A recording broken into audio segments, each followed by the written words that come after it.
thank you so much for the introduction, and I guess I'll reiterate the point. First of all, around using the ACS website as a resource for navigating IT careers, but the Q&A today is probably going to be the most important part, I think, of my session. So I encourage everybody to leverage that Q&A and the time that we have available today to ask anything that could be on your mind, and I'm more than happy to take as many questions as possible. Now, my name is Geoff Quattromani, and I have a bit of a mixed life. I certainly have a career in Johnson & Johnson, as has been mentioned, but I also have a bit of a life outside of J&J as well, because for me, as somebody who's so passionate about technology, I cannot just get my satisfaction between 9 and 5 p.m. I spend a lot of my time in the evenings and on weekends writing about technology, talking about technology on television, radio, my own podcast, my own websites and things like that. But, you know, I like to see myself as somebody who lives and breathes technology. It's something I cannot get enough of.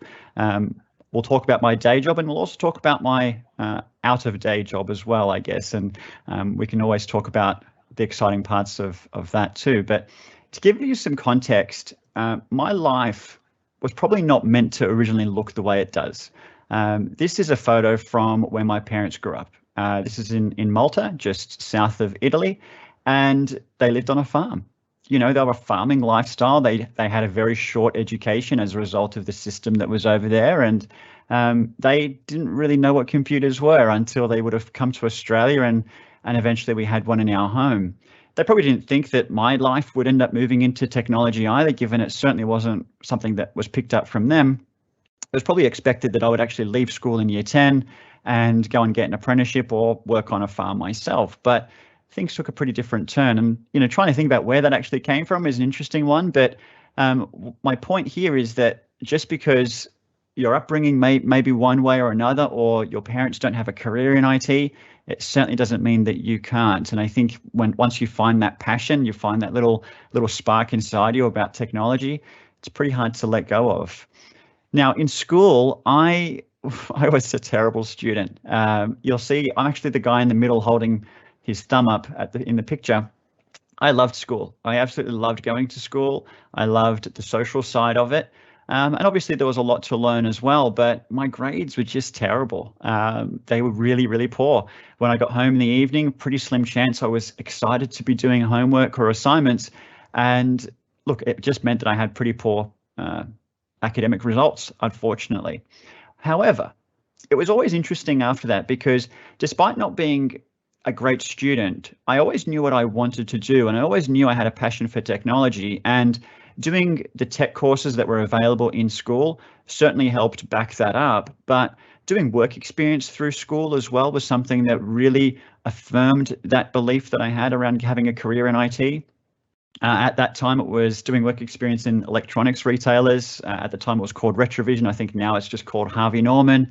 And then working in computer troubleshooting organizations where they would have somebody's home computer dropped off, and I would try and fix that as part of my work experience. So doing that through school certainly helped, really gauge what I wanted to do after I left school. Now, straight out of school, my year 12 HSC results were unsurprisingly not great. They certainly weren't enough to get me into any type of university degree, miles away from being able to do that. But I ended up securing a traineeship, and it essentially was actually working back in schools as the IT guy who, fixed the computers there and also helped run small projects in the school as well. So I managed to graduate year 12, and then the next year I was working back in schools again. I thought I'd left school, ended up back inside them. And as part of the traineeship, I was also doing courses through TAFE, which was a fantastic way to support what I was doing from a hands-on perspective, was to get that theory backing behind it. And you'll see here that, I've had a number of different roles. And even looking back at this now, some of these roles have been for 1 year, some of them have been for multiple years. And the ones that are highlighted in red have been with the same company. And I think it's important to note there that even though you may have an aspiration to do a different kind of role, it doesn't mean you have to leave the organization all the time to go and get that role. So sometimes you'll be jumping from company to company to find the next job that you're looking for, but sometimes it's actually just a desk alongside you, and it's actually already available should you get to that point to go and have that role as well. So it's been an amazing career already. And I would like to say I'm still young. I'm in my mid-30s, and I think I've still got a little bit of life left in me to try and continue to climb this ladder, and eventually maybe one day be a CIO of a company or something similar to that as well. Who knows? I'm sure I'll talk to this group again at some point with progress on that. But it's been a very diverse role, and the reason I'll say that my career has been so diverse is because changes in external environments, changes in market, have certainly led to reasons why I've had to change roles. Now, if you think about some of these steps here, they weren't all my own decision. I've been through restructures where a company says, this group of positions that we have at the moment, it's not working for us. We want to model it differently. And as a result, there's been redundancies, and sometimes you get placed in a role that you perhaps didn't think you were built for, but that was the role that the company wanted you to start doing. I also worked for a water tank company once upon a time, and I was their IT support officer there. And it was interesting that during the drought, the water tank business was booming. And as a result, I had a fantastic job. Once it started to rain and people thought they didn't need water tanks anymore, that company went into receivership. And as a result, they closed the doors and I had to find a new job. And that was the reasons for one of my stepping stones. So sometimes the market will dictate what your next role will be. And sometimes it's an internal factor as well. It's not always in your control. And I think as we get through this presentation, you'll probably learn that adapting to change is probably the most important part of navigating an IT career. Now, my life at Johnson & Johnson has been absolutely amazing in that the technology that I've had the chance to work with, the experiments that we've been able to run have been mind-blowing. Now, when you think about J&J, or a company that traditionally sells Band-Aids or baby shampoo and things like that, they also still get to do a lot of the really cool things internally. So some projects that I have been able to lead in the company was around virtual reality. We thought about different ways that we could expose our business partners to virtual reality and help them experience what that could be like. Same thing with voice assistants as well. We were one of the first companies to bring voice assistants into Australia and to use it to actually make our business run more efficiently. What if I could just ask Alexa a question about our sales results and it told me that? That would certainly save me time from actually running my own reports. And in the same sense, when we started to see the Apple Watch start to grow in market, we thought, wouldn't it be great if we could look at sales reports on our Apple Watch, or if we could get business insights about our business through the Apple Watch as well. So we built custom applications for Apple Watch, the same thing as we did for Alexa and for virtual reality. I think one of the things that's important to learn here is that, I know that today you'll hear from companies like Microsoft who are doing amazing things, but you don't necessarily have to work for Microsoft to use their amazing technology. You can work for any company that leverages different companies and products and their innovations as well. So, some of the most non-traditional companies can still actually be tech companies on the inside. So everybody needs good IT people, whether it's Microsoft or even Johnson & Johnson. Now, education is obviously important, and I'm not going to pretend that it's not. And now, outside of Year 12, I wasn't good enough to be in a HSC level university degree or anything like that. But as I said, I went through TAFE and I managed to do my Certificate 3, Certificate 4 and my diploma in a space of 2 years. I worked pretty hard in the evenings to make sure I got all of those courses done. And eventually that enabled me to do my Bachelor of Business. Now, that was not done full-time. That was something that I did part-time, again in the evenings, leveraging the time that you have after that 9-to-5 job, if it is 9 to 5, and actually spending the rest of my time in the evenings doing education. And recently, digital transformation at MIT in Boston, that was a course that I have recently completed as well to really supplement my new role, which is in digital transformation. And for me, the more that I am noticing careers changing, the more I'm realizing that education has to follow your career, especially in IT. So much in technology changes that what you learned 10 years ago may not be relevant today. And if you're not refreshing your skills and we're not refreshing the theory, then how are you really able to back up your practical activities? So I could step into a role of digital transformation, but if I didn't receive any level of training or theory component behind that, would I really know what I was talking about? And keeping up to date by either reading resources online or doing a formal course is something I absolutely recommend to anybody at all stages of your career. It doesn't end. Now, personal path, because this is something that people do do notice about me as well. If I'm Googled, yes, there is information about my career, but there's probably more information about this part of my life. Being in IT, something everyone would probably know is that once you become the IT guy, you start to get asked a lot of questions about what phone should I buy? Can you fix my computer? What's the best laptop to buy? I decided to start answering those questions through YouTube videos. So I started to actually grab products that I either had around the home or that I could beg, borrow, and not steal, but I could borrow, and I would review them in a YouTube video that people could watch, and started to realize that it did quite well. The videos that I was putting together, I think in total now it's around 1.5 million views or something like that. And it was enjoyable. The problem with producing videos is it actually takes a lot of time. Editing video, shooting video, it does take a lot of time to edit. So I then started to do some radio work. Live radio is fantastic. You go in, you talk about the tech topics that you want to talk about, maybe take some calls, and then you're off air. That's it, job's done.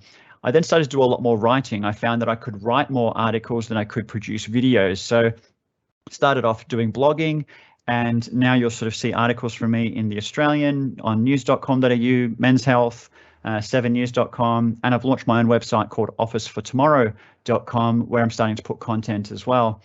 And somehow they must have not found anybody who looked good enough, but they started to approach me for TV appearances. And that usually means morning TV, whether it's on Sunrise, Studio 10, or the Today Show in the mornings, talking about tech trends or tech products, whatever the case may be. This afternoon, I have Sunrise coming to my place as we're going to talk about a product that I can't even tell you about yet, but that's going to be on tomorrow morning. And that's just another part of my life where it absorbs a lot of my time in the evening, where I just love to stay up to date with consumer technology, talk about it, write about it wherever I can. And it's just a passion for me. Now, the interesting part to point out here, and why this is actually relevant, is that consumer technology has become as important in business as it is in our personal lives. As I've mentioned before, virtual reality, smartwatches, voice assistants, they all started off as consumer-based products. My job in a corporate IT world is to think about these devices that our employees are buying, that they're using in their homes, that they're becoming familiar with. How do we use that technology in our business? And if you're using it, pretty good chance your business partners are using it, and an even better chance that your customers are using it. So for me, I link what I do outside of work very strongly with what I do at work as well, because every single piece of components or gadgets that does come out, every tech trend that starts to spring to life, that does start to impact business at some point. So the more you know about it, the better you can address it for the companies that you work with. Some photos from some of those experiences, whether it's at 2GB or the Today Show. That picture of the Australian newspaper was my first article that was published in the paper there, and pretty exciting because when you think about my story, that I was such a poor student. I think I got 52% in my English exams.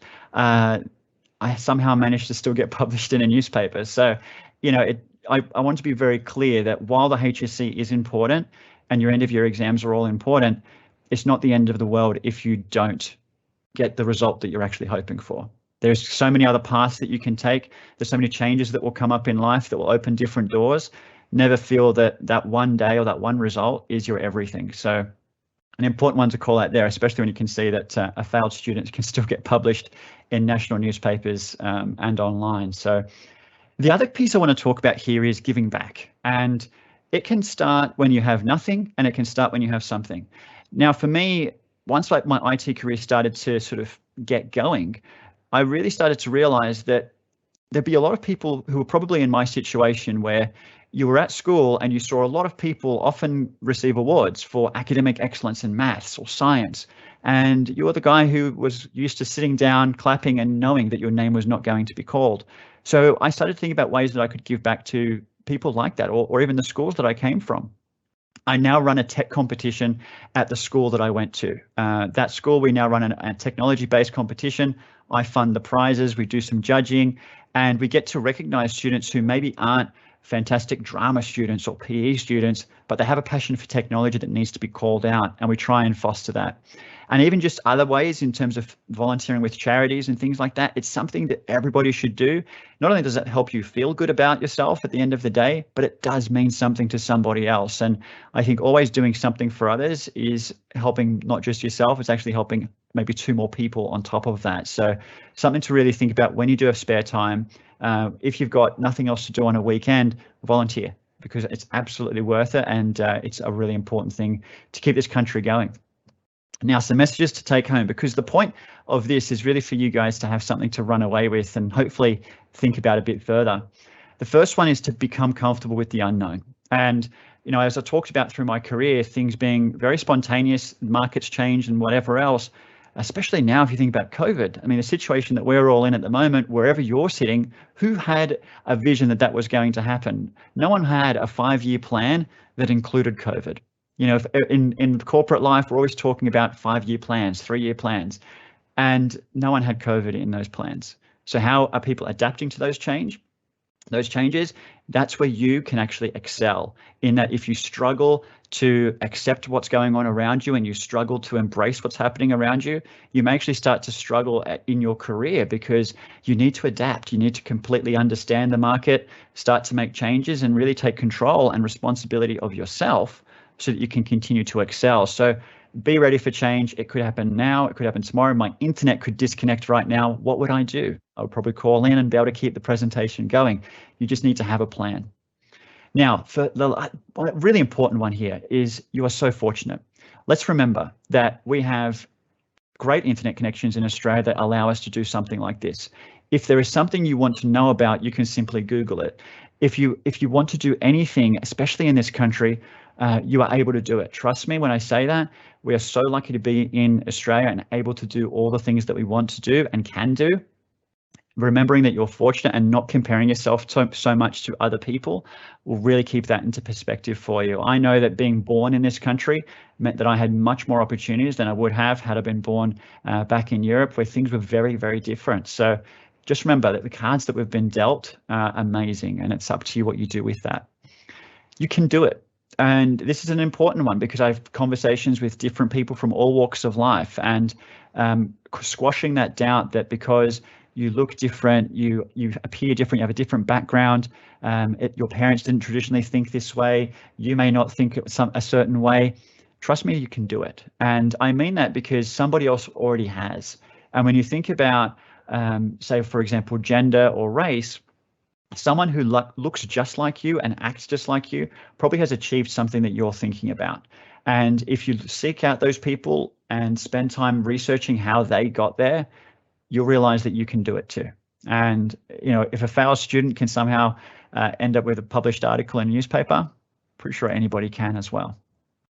Now, an important one here is that we're all being replaced, and it's a scary statement to put in there, but the reality is that if your career is to pick up an item and place it into a shopping bag, there is a very good chance that that's not going to be a long-term career. And it's not to say that that wasn't a skill. It's not. And the reality is that robots are taking over a lot of things that we're doing. Automation is starting to step in and replace a lot of things that we're doing. I include the picture of the McDonald's drive-through because I've seen it demonstrated where the speaker that you're actually talking to doesn't lead to a human being that's entering your order. It's an artificial intelligence system that is recognizing what you're saying and creating the order for you. So the drive-through window person may not exist in the future as well. You may just see the meal sitting at the shop window as you drive past the Macca's drive-through next time. These are all things that are changing, and you need to start realizing that while this will replace some jobs, think of all the jobs it will create. And someone has to program that McDonald's drive-through. Someone has to think about that Amazon shop that's on the right-hand side, which doesn't have any staff. That Amazon shop on the right-hand side allows consumers to walk in, fill their shopping trolley with whatever they like, and walk out. What happens immediately after they walk out is that they're charged for all of the goods they put in that trolley. There are systems behind everything in that shop to actually calculate that and recognize what you're buying, and someone had to do that. So think about all of the things where a job may be replaced. That's only being done because jobs were created to help make that happen. And you need to be on that side of history, not the one where the job is being replaced. And the only way to do that is to stay abreast of everything that's happening in the world and thinking about what you could do better. And that's absolutely the way forward. Now, the other thing I have to say is start now. Now, I know that we're all in school and that's an important time. But start thinking about what you're doing after hours, how you're spending your weekends. What could you be doing today that when you do go to apply for a job and I type your name into Google to see what comes up, how can you ensure that what I see is something I will want to hire? Because what we realize very quickly is that even if you don't have work experience, you must have life experience somewhere. You must have done something in your time. If it's only been going to school and I can't see any other story about you, then that one person that has done something a little bit extra will immediately rise to the top. It could be just having your own blog and writing about something you're passionate about. It could be having a YouTube channel like I did, where you're talking about perhaps an industry or a career vertical that you're interested in. If you're thinking about getting into IT in any level, start thinking about how you can be researching that topic, how you can be talking about that topic, and where you talk about it. Because if you talk about it online, there is a good chance that employers will discover you quicker, and perhaps you'll be headhunted before you even apply for a job. So starting now is important because it gives you the advantage over the next applicant who has only done school, maybe university, and then apply for the job. Try and find that extra thing that people will see and that will stand out on your resume. Because understandably, when you're looking for your first job, you're not going to have a lot of work experience there, but you must have something. And that's an important part to call out. Let's go straight to Q&A. I think we've at least got another 5 minutes and hopefully we can squeeze in as much questions as possible. But otherwise, reach out to me on any of these social media channels. I'm always happy to receive emails and take questions if you're too shy to ask it here as well. Yeah, thank you for that amazing presentation. We have a few questions here for you. Can you explain the notion behind certain vaccines being favoured over others? Okay, I don't know if I can talk about why vaccines would be favoured over others. I don't have a medical background, but yes, Johnson & Johnson does make a vaccine if that's where the question is coming from, and I don't believe it's available in Australia. So at this stage, I think the only recommendation from chief health officers is to go and get vaccinated. I'm looking forward to my second shot this Saturday, and I can't wait to finally get some freedoms back. Do you think New South Wales will start to ease restrictions when we hit the 70% vaccination rate?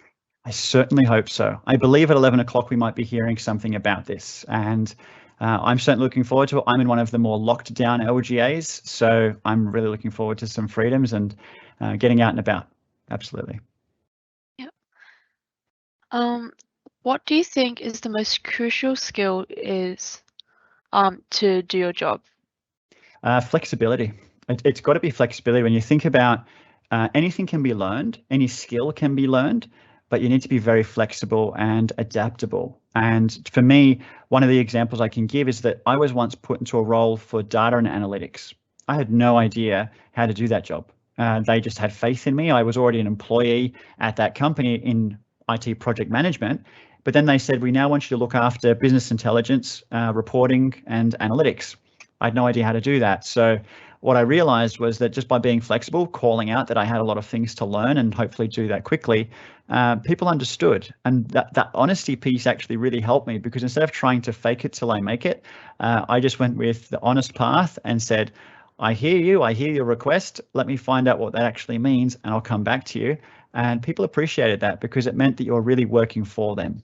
So I hope that helps. Are there any graduate or internship roles at Johnson & Johnson Australia currently or in the near future?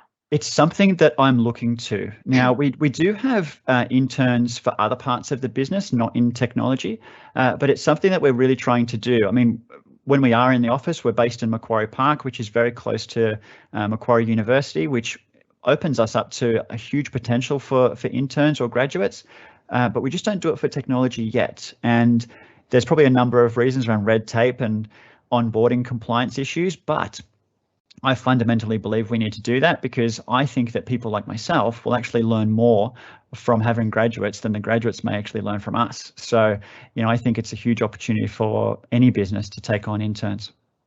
Yeah. What would you do differently if you could go back in time? If I could go back in time, I think the one thing I would do differently is at least start my external passion for technology earlier. I didn't start that till maybe 11 or so years ago, well after I was out of school. I probably would have tried to get into my Bachelor of Business sooner. I left that for a while until I was really pushed from a corporate point of view to start doing it. I think I probably should have kept my education path, even though I showed that on screen. There was a big gap between my diploma and my Bachelor of Business. And I really think I should have brought that much closer together to get that done sooner. And I probably would have done more courses as well. Now that I think about it, especially when I was 18, that sort of 18 to 23 age gap, I really didn't do a lot of education. I spent a lot of time on my weekends, wasting time, if you call it that. And I probably could have spent that better as well. But, you know, if that helps anybody and actually stops people from when they're 18 spending long nights out at the pub, then fantastic. I recommend you do that because it's a bit of waste of time and money. Yeah. The next question is it important to start now with your career or enjoy your youth, like such as traveling? It's a great question. I think you can do both. When it was interesting, when I finished year 12, the amount of people that then took 6 months overseas and they traveled and they shared on Facebook all these amazing pictures of what they were doing. Fantastic, and kudos to you. But then seeing them later on complain about housing affordability or the current situation they're in with their career, it was interesting because if you take a 6-month gap, that's fine, but it may mean that you're 6 months delayed on any of your other future goals. So it's entirely a preference thing, and I don't judge anyone for it, but definitely think about where you would like to be at a certain age and work backwards from there, I think. Yeah. I think we just have time for one final question. What is the best and worst decision you have ever made? Okay, I think the best decision I ever made was ignoring people's advice and actually going for a career in IT. It was something that I was probably trying to be steered away from originally. That's probably the best decision I made. The worst decision I think I've ever made, that's a great one. It probably would have been staying in one particular job for too long and turning down opportunities that were around me because I was loyal. And loyalty doesn't necessarily mean it's good for your career. So it has its pros and cons. Yeah. Well, thank you, Geoff, for your amazing presentation. Thank you for having me.